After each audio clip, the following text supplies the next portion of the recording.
Ferdinand e Imelda Marcos, héroes de la prensa norteamericana en los años 60, destruidos por ella en 1985.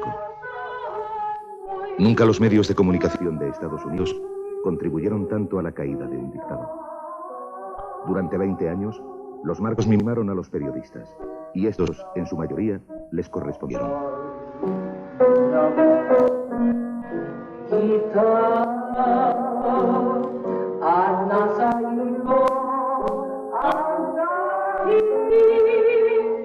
Pero la corrupción en Filipinas era tan grande que se convirtió en noticia de primera página. Marcos, el héroe, de desmoronarse su figura en Estados Unidos. 4 periodistas tuvieron un protagonismo destacado. Se me había brindado una oportunidad afortunada, jugar un pequeño papel en el cambio de la situación filipina. Sí, creo que fuimos un factor importante en tanto que ayudamos a cambiar la política de Estados Unidos. No sé si Reagan cambió de opinión sobre Marcos como héroe por lo que yo escribí. Creo que los periodistas de este país deberían sentirse orgullosos de lo que hicieron. Es una pena que aquí no ocurra con más frecuencia.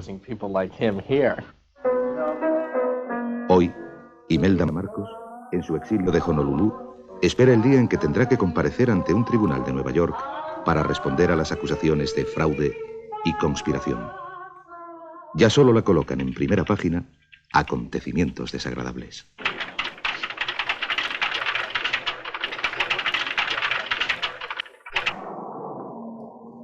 Cuando Marcos accede a la presidencia de Filipinas en noviembre de 1965, la pareja es muy popular. Muchos filipinos confían en ellos, y Estados Unidos espera que Ferdinand convierta a su país en un escaparate de democracia a la americana.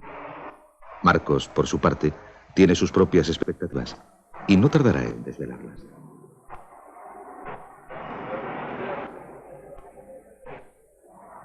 En septiembre de 1966, consigue ir a Estados Unidos en visita oficial.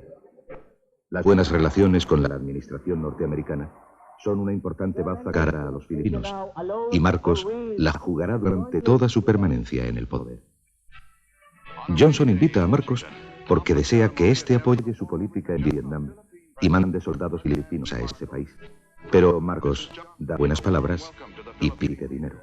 Al final, el presidente filipino envía un número simbólico de soldados a Vietnam y obtiene la ayuda económica que quería. Johnson queda algo frustrado. No es sorprendente que le hubiera gustado tener más ayuda por parte de Marcos. Le hubiera sido muy útil a Johnson, porque una de sus teorías era que no íbamos a mandar jóvenes americanos para realizar la lucha que debían hacer los asiáticos. Estados Unidos necesitaba un dirigente amigo en Filipinas. No ha dejado de necesitarlo. Así que no valía la pena hacer recortes en la ayuda económica o reducir las relaciones. Aunque Johnson quizá estaba algo disgustado, Marcos sabía que Johnson no tenía dónde acudir, de modo que pensó que no tenía que cumplir todo lo que le pedía. Pero el gran triunfo de este viaje lo tienen los Marcos con los medios de comunicación norteamericanos. Prensa y televisión dan cuenta de visita dedicando encendidos elogios al presidente filipino y a su esposa, enteramente con los Kennedy. Para Imelda es la apoteosis. Se alaba su belleza, su elegancia y su porte aristocrático, y además su talento y energía. Una revista le llama La fabulosa dama filipina. Un importante periódico concluye que Imelda es una bendición no solo para su país, sino para todo el mundo. Ferdinand, aparte de recibir elogios, ocupa la portada de la revista Time, cosa que no había conseguido un presidente filipino en decenios. Los Marcos, por su parte, inician una política de halagos y regalos a la prensa que mantendrán durante todo su mandato. Imelda utiliza su innegable encanto con los periodistas. Ese encanto le ha dado muy buenos resultados con Johnson, quien se ha rendido sin reservas a las atenciones de Imelda. Durante la cena de gala que los Johnson dan a los Marcos en la Casa Blanca, el presidente norteamericano pasa la noche escoltando a la bella filipina, y contra su costumbre de retirarse a las 11, esa noche trasnocha hasta la 1 de la madrugada para estar con ella. Más adelante, en una cena privada también en la Casa Blanca, Johnson llegará a llamar a Imelda joya del Pacífico en los brindis.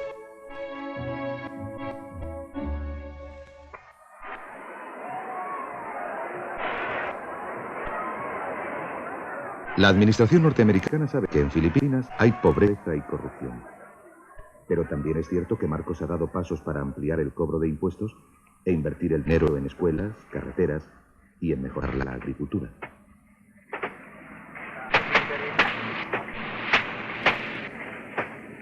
Además, Marcos es un héroe de guerra. Un prestigioso periodista norteamericano, Hartzell Spence, ha escrito una biografía de Ferdinand que relata sus portentosas hazañas guerrilleras durante la invasión japonesa de Filipinas en la Segunda Guerra Mundial. Estas mismas hazañas las cuenta la película Elegido para la Gloria, que el presidente filipino ha mandado hacer con fines electorales.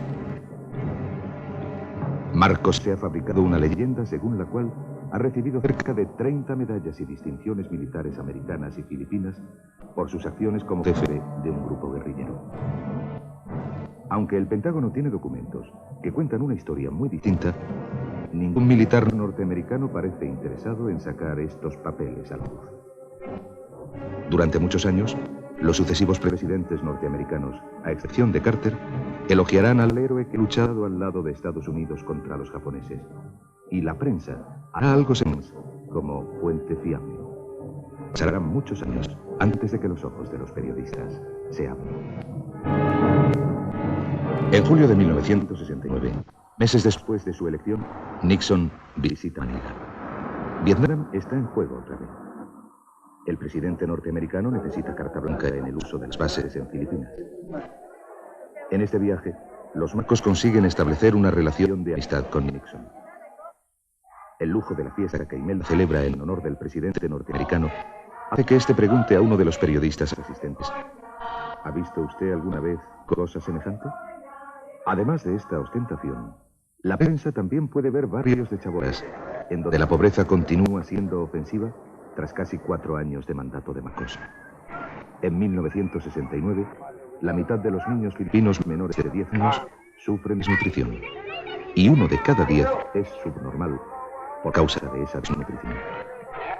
Sin embargo, algo de corrupción, bastante fraude y el apoyo de Nixon hacen que Marcos sea reelegido presidente unos meses después. La revista Newsweek comenta que nunca ha visto una campaña electoral tan sucia por parte de los dos contendientes. Pero, en general, los medios de comunicación norteamericanos no culpan a Marcos. Consideran que es simplemente la típica política filipina. Según los periodistas estadounidenses, todos los políticos del país están inmersos en el mismo lodo. La cadena de televisión ABC fomentaba esta idea poco antes de las elecciones, reflejando la opinión de los filipinos respecto a sus hombres públicos. En otra palabra, en tagalo, política significa, tica significa ladrón, robo, y poli, cambiar. O sea, cambiar una clase de ladrón por otra. La ley filipina impedía que Marcos fuera reelegido por tercera vez, de modo que habría tenido que abandonar la presidencia en 1973. En verano del 72, Manila es un modelo de inseguridad ciudadana. Aparte de la delincuencia común, en la ciudad estallan bombas casi cada día. Aunque Marcos se las atribuye, descubrirá que es él mismo quien organiza los atentados. Está preparando el terreno para una ley marcial que le permita seguir en el poder. Antes de dar el paso, consulta a Nixon y este da su aprobación. La visión que Nixon tenía del mundo era que déspotas amigos no eran tan malos como los no amigos. Pensar eso creo que no es una exclusiva de Nixon. sino que todos los dirigentes están de acuerdo. Pero, desde luego, Nixon prefería un déspota amigo a una democracia no amiga. Cuando la declaración de la ley marcial se produce, el 21 de septiembre de 1972, la prensa norteamericana apenas critica la medida, y los reparos eran compensados con los elogios a la personalidad de Marcos, con la excepción del Washington Post. Previamente, Marcos había mandado un enviado a los principales medios de comunicación de Estados Unidos para predisponerlos a su favor. La prensa le importa tanto como el propio Nixon, y despliega la misma habilidad para manejar al presidente y a los periodistas. Pero la ley marcial fue el comienzo de una dictadura violenta y escandalosamente corrupta. Nada más declararse, cerca de 30.000 personas fueron detenidas. Líderes de los trabajadores, periodistas que habían atacado la corrupción de Marcos, oponentes políticos, entre ellos Benigno Aquino, fueron encarcelados. A partir de ese momento, los Marcos inician un proceso en el que se adueñarán de los medios de comunicación, las fortunas de sus enemigos políticos y las riquezas del país. Marcos reforma también la Constitución para que le permita perpetuarse en el poder. La ley marcial es muy bien acogida por los empresarios norteamericanos en Filipinas. La Cámara de Comercio de Estados Unidos en Manila felicita a Marcos por haber tomado esa medida, y los negocios de los norteamericanos en el país suben un 10% en el año siguiente. Con la llegada de Carter al poder, en 1977, parecen avecinarse malos tiempos para Marcos. El nuevo presidente norteamericano afirma que su mandato se caracterizará por la defensa de los derechos humanos. Y es conocido cómo se violan estos en Filipinas. Pero Marcos esgrime frente a Carter dos armas que le dan excelentes resultados con todos los presidentes de Estados Unidos: la amenaza comunista en Filipinas y las bases. Leslie Gelb ocupó un cargo en el gobierno de Carter y tuvo que enfrentarse al dilema bases, derechos humanos. No hay duda que el destino de las bases y del señor Marcos estaban ligados. La impresión era que Marcos representaba la mejor esperanza para que Estados Unidos mantuviera la base naval de Subic y el área de Clark, que probablemente otros filipinos estarían menos dispuestos a invertir su capital político en respaldar la presencia norteamericana en Filipinas.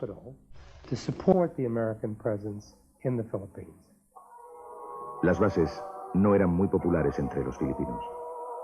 Marcos mantenía una postura crítica hacia ellas cara a su país y al mismo tiempo negociaba con Washington para obtener un dinero que pasaba, en su mayoría, a sus arcas particulares. La administración Carter puso más reparos a Marcos, pero acabó aceptando sus condiciones y dejando para mejor momento la defensa de los derechos humanos. Las bases pesaron más que los buenos propósitos.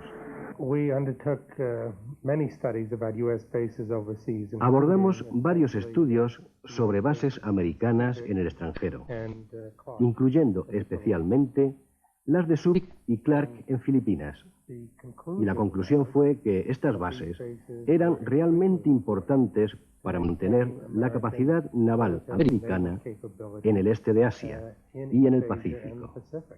Y que, si Estados Unidos se viera obligado a trasladar estas bases a otro lugar en el Pacífico, y muy difícil de arreglar políticamente.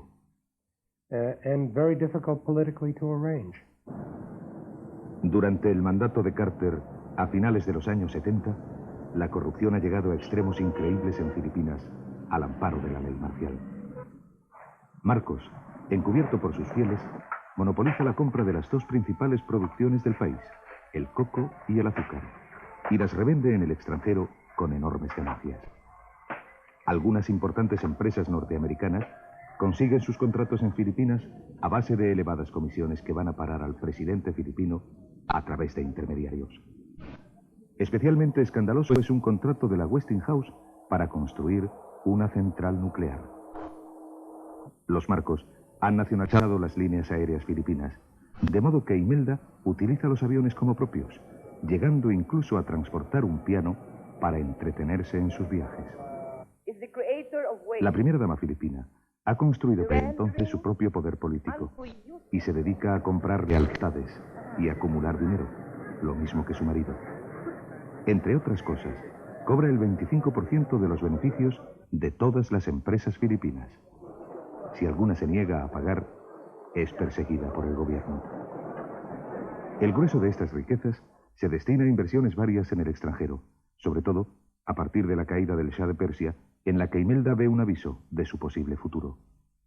Los millones de dólares se acumulan también en cuentas bancarias de Suiza. Además, Imelda dedica ingentes sumas de dinero a sus caprichos. 2 veces al año viaja a Nueva York y, aunque tiene allí 2 casas, se hospeda en una suite del Waldorf Astoria, que cuesta más de 200.000 pesetas diarias. Utiliza las casas para dar lujosas fiestas. Una de ellas es la finca Lindenmer, situada en el área residencial de Long Island. Su ama de llaves, Emily Austin, recuerda bien aquellas fiestas. Todos los cocineros y el servicio que venían aquí eran de Washington. Venían en una gran furgoneta. Había un cocinero, un repostero, de todo. Ella entraba en la cocina a verles y era muy amable con todos. Les preguntaba por sus familias. Era muy democrática, muy sencilla. Además, durante sus estancias en Nueva York, Imelda se lanza a una frenética compra de ropa, joyas y objetos de arte. Su joyero favorito es Harry Winston, de la Quinta Avenida neoyorquina, pero también frecuenta otros de la misma avenida.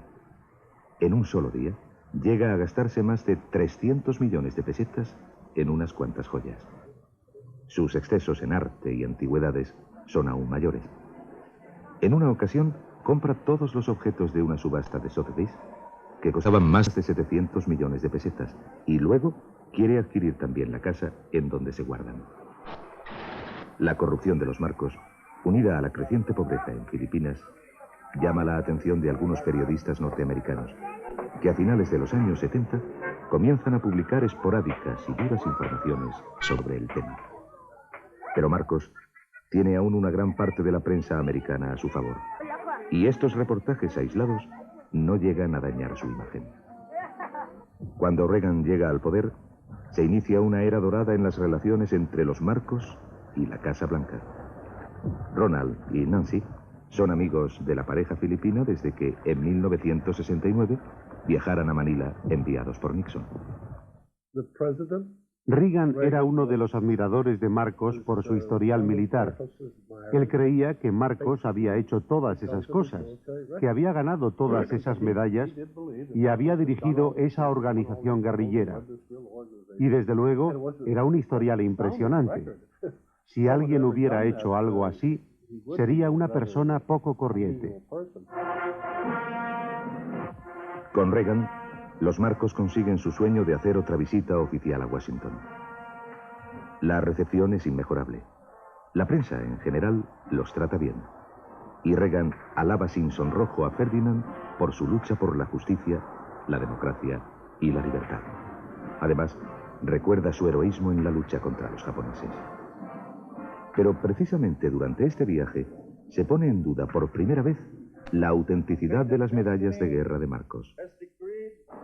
El periodista tiene una pista que le han proporcionado 2 exiliados filipinos.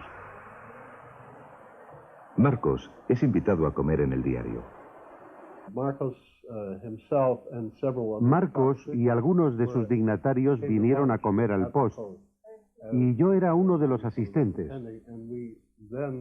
Entonces le abordamos con el tema de las medallas. Le planteamos que no había justificación para ellas, y él se defendió tajantemente diciendo que podíamos preguntar a varias personas, todas las cuales habían muerto ya. Las explicaciones de Marcos son suficientes para el director del periódico, que no alimenta muchos deseos de atacar a un dirigente extranjero amigo de Estados Unidos.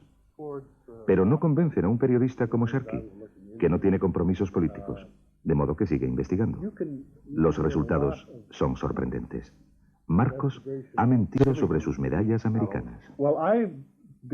Yo me interesé por el aspecto americano, por las 3 medallas americanas que decía haber ganado.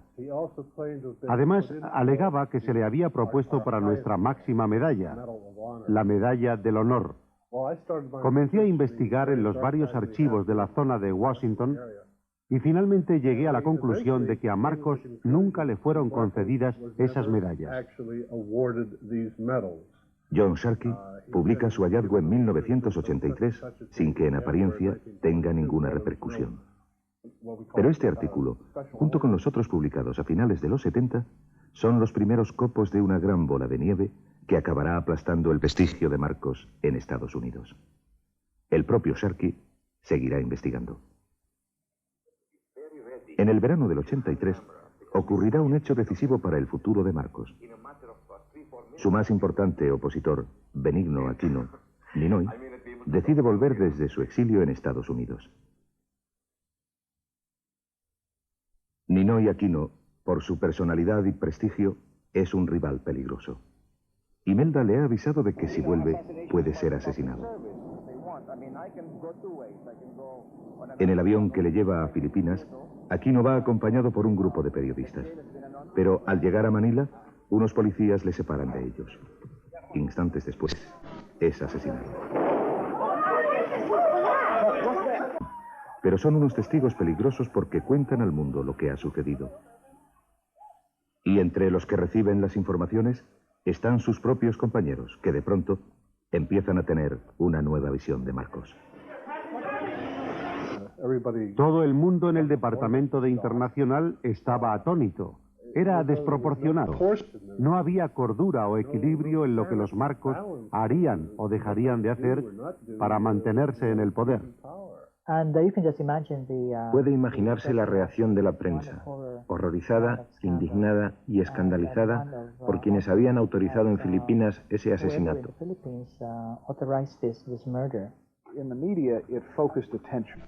En los medios de comunicación se centró la atención por primera vez, yo creo, en el régimen de Marcos como un régimen que no solo era corrupto, sino también violento y represivo. Comenzó a cambiar la balanza de la imagen, de modo que la imagen se tornó negativa. El impacto de la muerte de Ninoy Aquino es enorme. La culpabilidad de los Marcos, indudable. El Departamento de Estado norteamericano, sin consultar al presidente Reagan, emite un comunicado en el que pide la búsqueda y castigo de los responsables. Es el comienzo de una división en la administración Reagan. Por una parte, el presidente y una serie de conservadores mantendrán su apoyo a Marcos. Por otra, muchos funcionarios de carrera y algunos políticos liberales comienzan a pensar que el presidente filipino ha perdido el control de su país y hay que sustituirle. Las impresionantes manifestaciones de duelo por el asesinato de Aquino, que congregan a gente de todas las clases sociales, son un dato que muestra hasta dónde ha llegado la oposición a Marcos. Uno de los conversos en contra del presidente filipino es el embajador de Estados Unidos en Manila, Michael Armacost, hasta ese momento gran amigo de Imelda. Armacost asiste al funeral de Aquino y queda impresionado por la serenidad de su viuda, Cory. Americano deja de frecuentar a los Marcos y se acerca al cardenal Sin, rompiendo así la falta de contacto de Estados Unidos con la oposición filipina. Cuando 8 meses más tarde, Armacost se convierte en el número 3 del Departamento de Estado, Marcos tiene un enemigo inteligente y eficaz en Washington. Las torturas y muertes de miembros de la oposición son cada vez más frecuentes en Filipinas en 1984 y 85. Y los medios de comunicación norteamericanos se ocupan más a menudo de mostrar lo que ocurre en ese país. Marcos está en el punto de mira de muchos periodistas. Mientras, crece la oposición al dictador dentro de la administración norteamericana. En el Pentágono están preocupados porque el ejército filipino es tan corrupto que sus oficiales solo piensan en hacer dinero y son incapaces de combatir a la guerrilla comunista. Esta vez, La fuerza comunista es real, no solo un pretexto de Marcos para mantenerse en el poder. Los miembros del nuevo Ejército del Pueblo han aumentado de 8.000 en 1984 a 15.000 en 1985. Además, cuentan con un apoyo activo de unas 100.000 personas.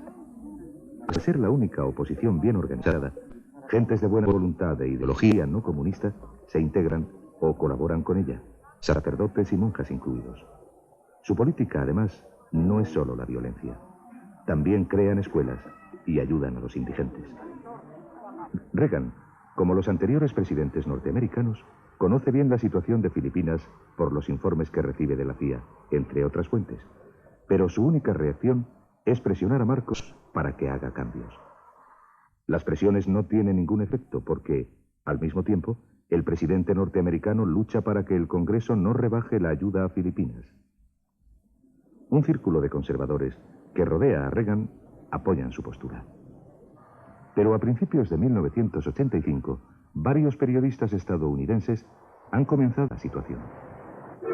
Pete Carey, del prestigioso periódico californiano San José Mercury News, ha sabido a través del corresponsal del diario en Asia que los Marcos han hecho fuertes inversiones comprando edificios en suelo norteamericano. Pero es solo un rumor. Hay que encontrar pruebas.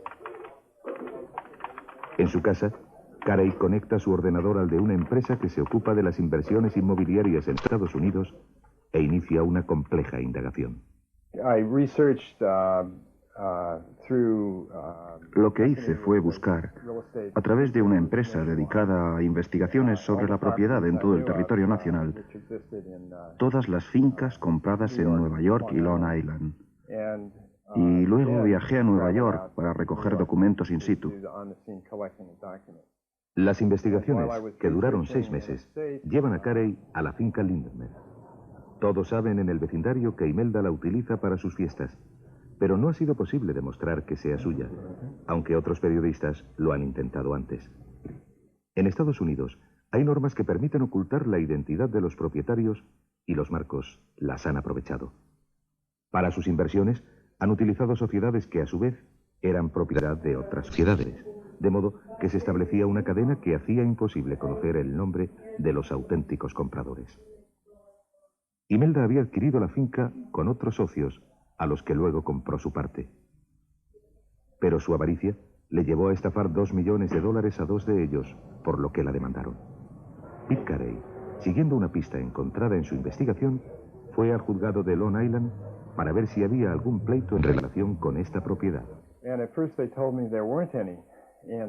Al principio me dijeron que no había nada, pero insistí. Estaba bastante seguro de que sí lo había, porque tenía información que me daba constancia de ello. Encontraron el documento. Había sido traspapelado. No sé si intencionadamente o no. Y ahí estaba. Uno de los socios había puesto una demanda en la que decía: Imelda Marcos compra.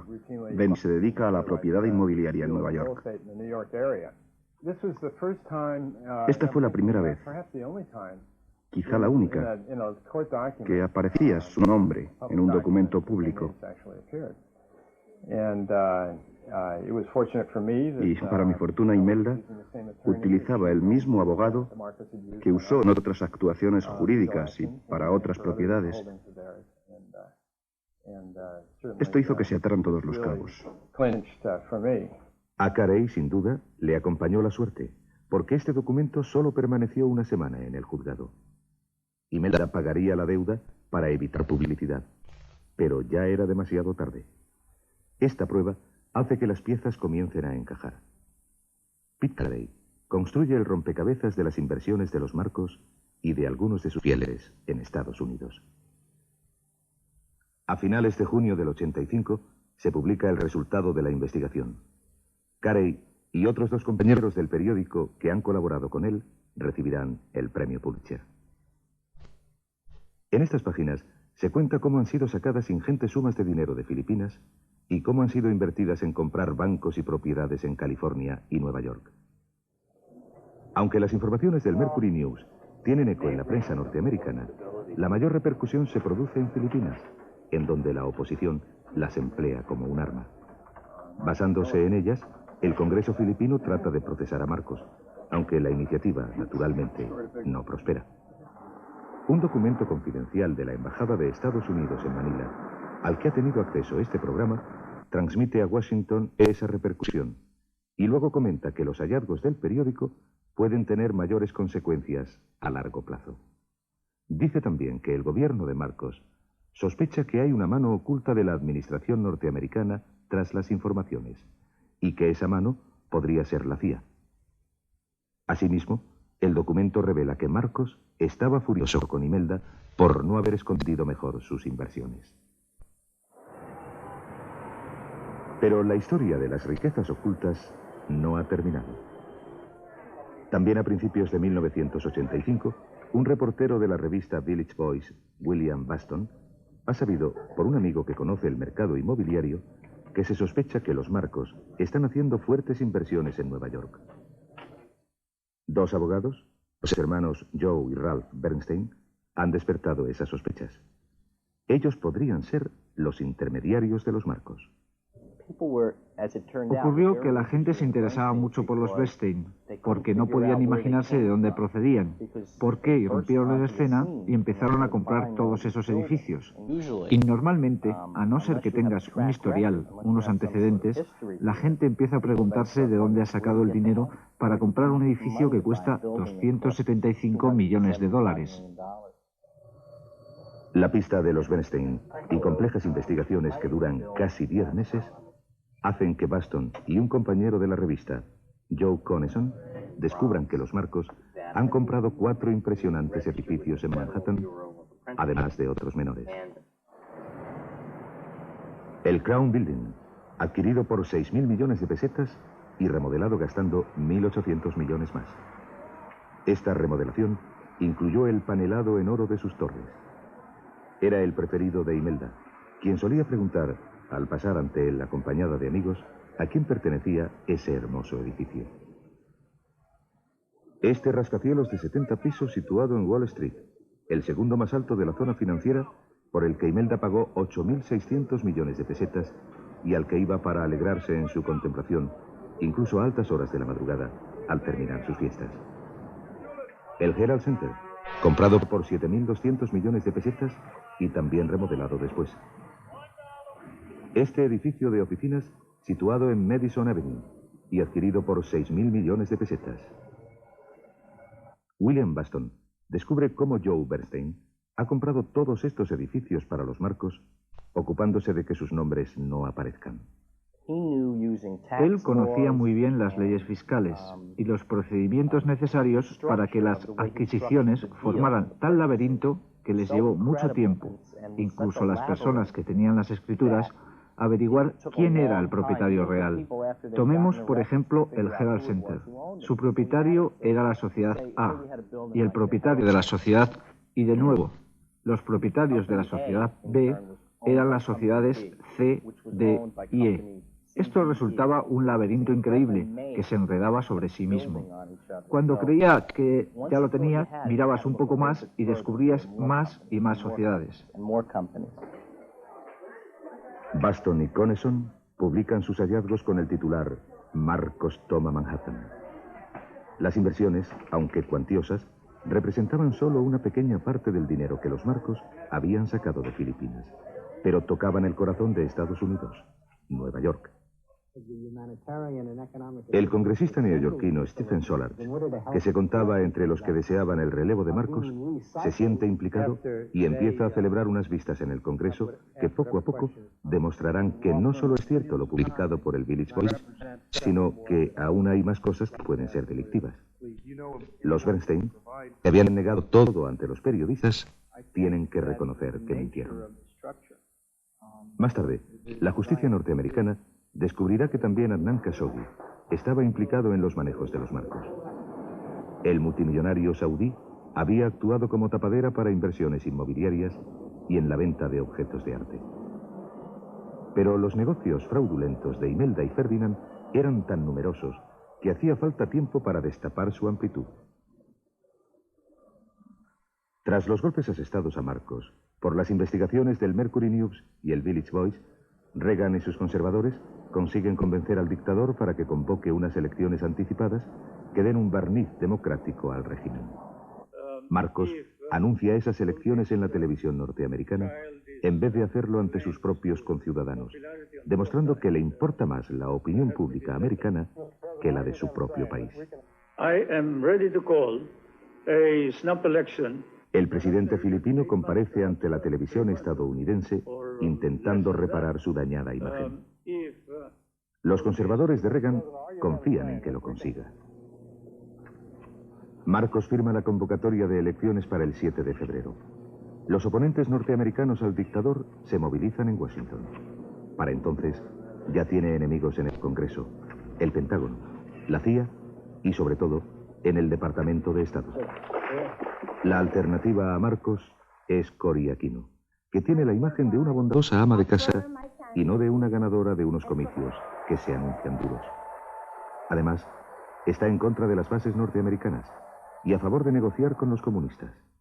Y por añadidura, no sabe enfrentarse con la prensa de Estados Unidos, con la que ya ha tenido un fracaso sonado. Pero Cory va a tener un importante aliado. El ex embajador en Filipinas, Michael Armacost, es ahora el número 3 del Departamento de Estado norteamericano. Desde la muerte de Aquino, ha estado esperando el momento propicio para impulsar la caída de Marcos. Tiene buena opinión de Cory y decide ayudarla. Recomienda una empresa de Estados Unidos para que le lleve la campaña electoral. Cory se pone en manos de la persona designada, el británico Mark Malloch Brown, de quien alguien ha dicho que es un tiburón vestido de ángel. Ella sentía la necesidad de asesoramiento para las relaciones con la prensa americana, porque era consciente de que estas elecciones eran extraordinarias. Era probable que ganara en Filipinas, pero perdería si la administración norteamericana apoyaba la continuidad de Marcos. Eso le daría a este autoridad, o al menos le haría creer que podía aplastar a la oposición.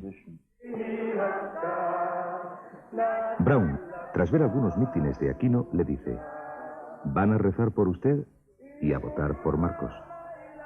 Hace que Cory cambie su posición respecto a las bases norteamericanas y a los comunistas y la enseña a presentar una postura firme y competente ante la prensa y los electores. Aquino resulta ser una magnífica alumna. Los medios de comunicación de Estados Unidos eran esenciales porque había que convencer a los votantes de Reagan de que éste apoyaba a alguien que no lo merecía. Ese sería el modo de que el presidente norteamericano dejara caer a Marcos. Pero la tarea no era fácil. Reagan confiaba en Ferdinand. 20 días antes de las elecciones, un historiador australiano, Alfred McCoy, se presenta en el New York Times con unos documentos que prueban que la heroicidad de Marcos es pura invención. McCoy ha encontrado esos documentos en los archivos nacionales de Washington. Luego, en una investigación parlamentaria, han sido puestos allí recientemente por un funcionario del Pentágono después de que permanecieran ocultos durante decenios. Estos papeles reflejan una investigación sobre el grupo guerrillero que Marcos supuestamente dirigió durante la guerra y han sido redactados por militares norteamericanos en Filipinas durante los años 40. En el New York Times, Stephen Engelbert los recibe con desconfianza. Nunca es tan sencillo como que alguien se presente y te dé algo que siempre cuesta días o semanas conseguir. Y aquí me encontraba con una noticia que parecía muy explosiva, muy emocionante. Y estaba todo ahí, en los documentos. Y nuestra primera impresión es que era demasiado bueno para ser verdad. En cada documento estaban los nombres de los oficiales militares que habían hecho la investigación. Lo que intentamos fue encontrar a esa gente. Tarea no muy fácil. Pero la encontraron. Y el 23 de enero, 12 días antes de las elecciones, su periódico publicaba la información en primera página. Los militares que realizaron la investigación sobre el pasado de Marcos y que habían callado durante tanto tiempo, confirmaron a Engelbert y a otros 2 reporteros del New York Times que Marcos había inventado sus hazañas guerrilleras. La repercusión es enorme. Desde luego, se tenía la impresión, nosotros la tuvimos entonces, de que esta era la gota que colmaba el vaso. Obviamente, la noticia fue reproducida por todas las cadenas de televisión de Estados Unidos. Fue la noticia más importante. La reprodujeron los periódicos. Los que no habían hecho caso antes la tenían al día siguiente en primera página. Fue una noticia internacional. La BBC nos llamó por teléfono y se tuvo la impresión, por la cobertura en Filipinas, de que la noticia llegó al electorado. Era algo que quizá la gente en Filipinas había sospechado, pero su relevancia se debía no a que Marcos era un fraude, sino a que un periódico norteamericano respetable estaba dispuesto a decirlo. Yo creo que para los filipinos esto era una prueba fehaciente de que si Marcos tuvo en el pasado excelentes relaciones con la prensa y la administración norteamericanas, eso ya era historia. Al día siguiente de que el New York Times publique el fraude de Marcos, otro periódico igual de respetable, el Washington Post, confirma y amplía la noticia a partir de otras fuentes.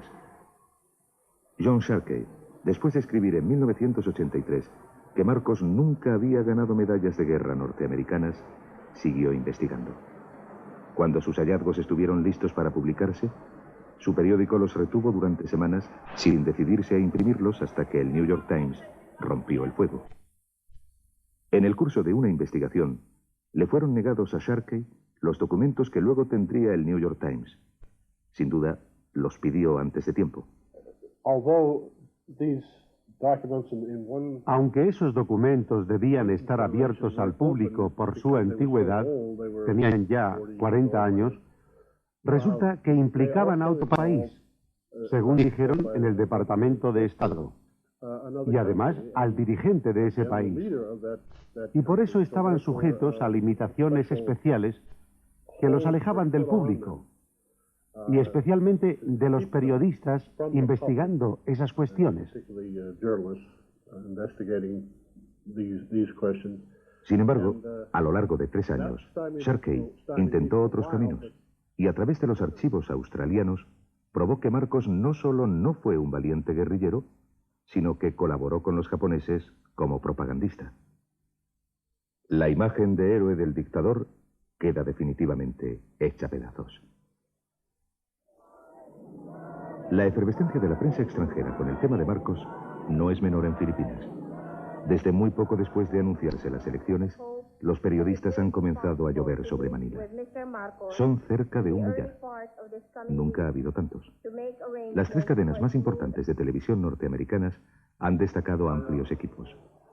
Cory Aquino ha preparado para ellas una sala especial y reciben información antes que cualquier otro medio. Los filipinos, por su... Doyle McManus fue uno de los periodistas estadounidenses que estuvo en Filipinas.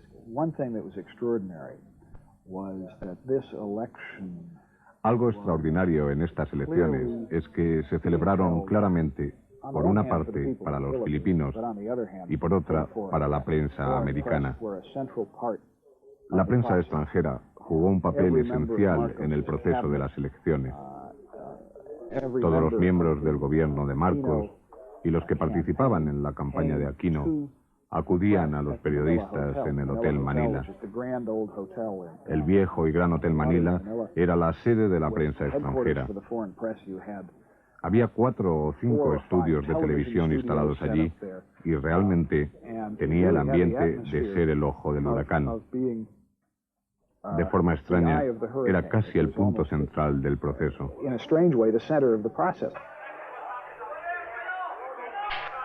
Las crónicas muestran que los partidarios de Marcos torturan y matan a los de Aquino. También enseñan cómo enviados del dictador compran votos a cambio de comida. El día de la elección, los periodistas sirven de supervisores improvisados para que no se produzcan fraudes. Los partidarios de Aquino recurren a ellos para que, con su presencia, eviten los numerosos atropellos que intentan los seguidores de Marcos. Yo estaba en la sede del NAMFREL, el Movimiento Nacional para unas Elecciones Libres, que en principio era un grupo neutral, pero que de hecho estaba ligado a Aquino. Y nos llegó un mensaje diciendo que en un distrito electoral estaban robando las urnas. Media docena de periodistas fuimos corriendo y descubrimos que era cierto. Y debido a que llegaron 2 coches llenos de periodistas en ese momento, las urnas dieron media vuelta y volvieron a entrar en el colegio electoral.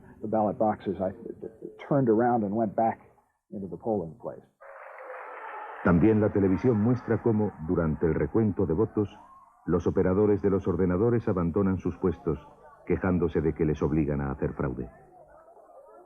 Enviada por Washington, es también testigo de todo esto, pero Reagan no cede.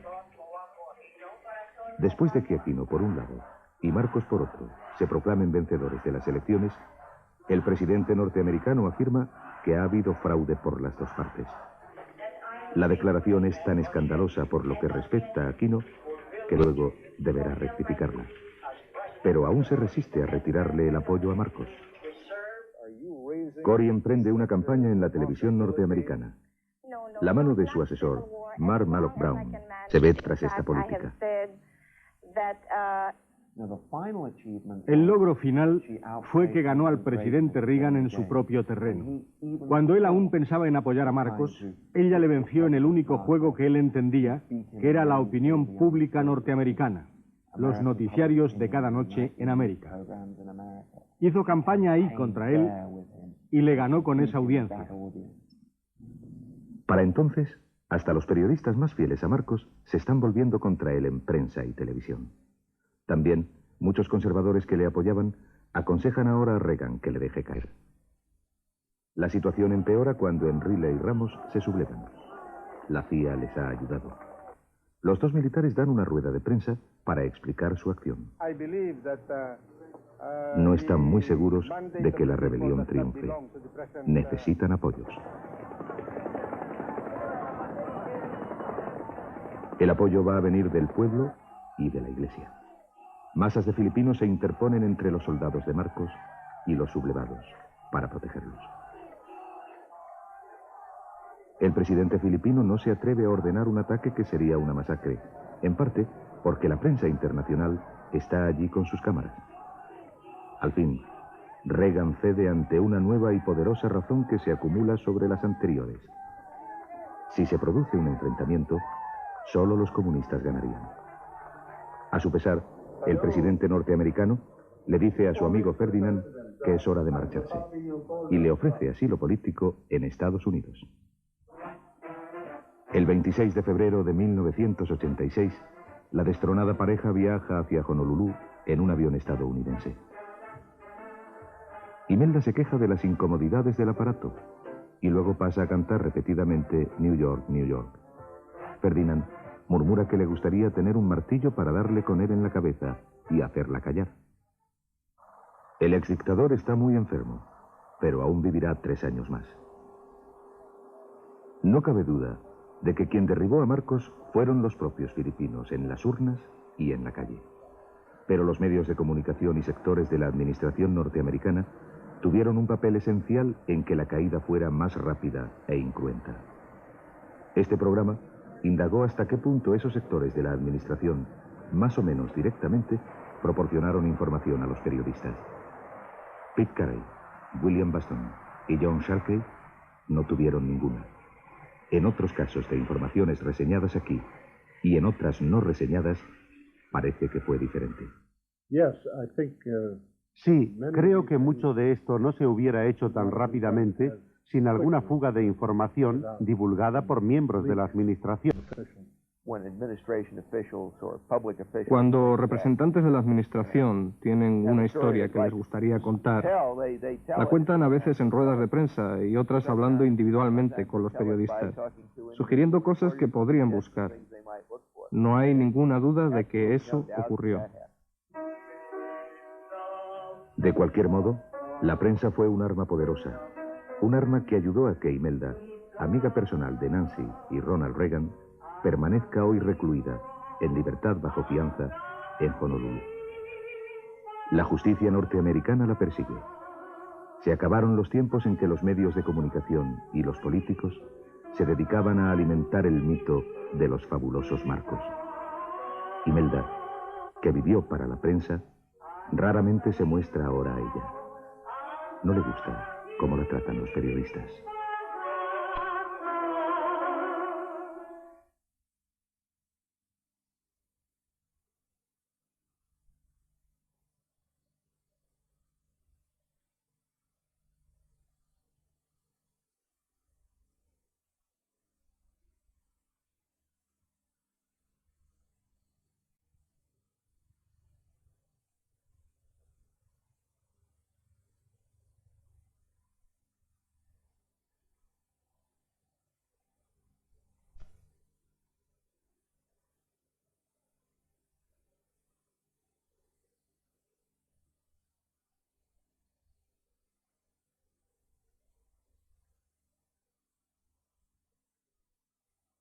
Thank you.